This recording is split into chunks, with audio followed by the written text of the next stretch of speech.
mamamakyo ka. Bakit nga ba? Ha? Bakit nga ba? Bakit nga ba? Bakit nga ba? Alam mo kung lubok-lubok yung daan. You tell me. Bakit nga ba? No, you tell me. You tell me. Huwag kang mamamakyo. Bakit nga ba?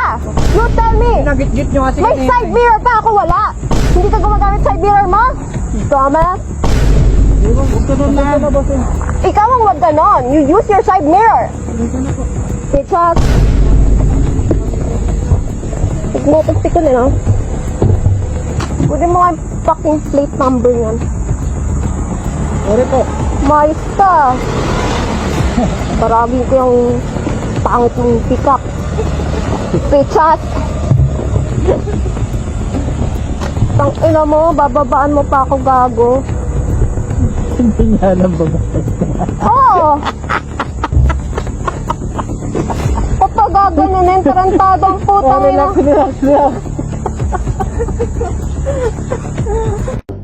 A few moments later. I would like to take this opportunity to say sorry to Kuya Jimmy for what I've caused.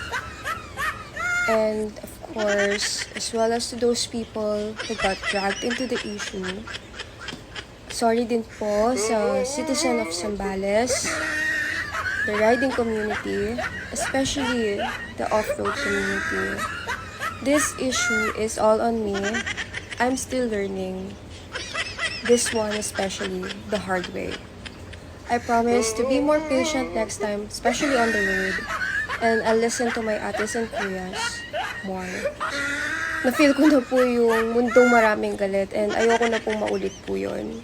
Again, sorry po at pasensya po ulit. Maraming salamat po.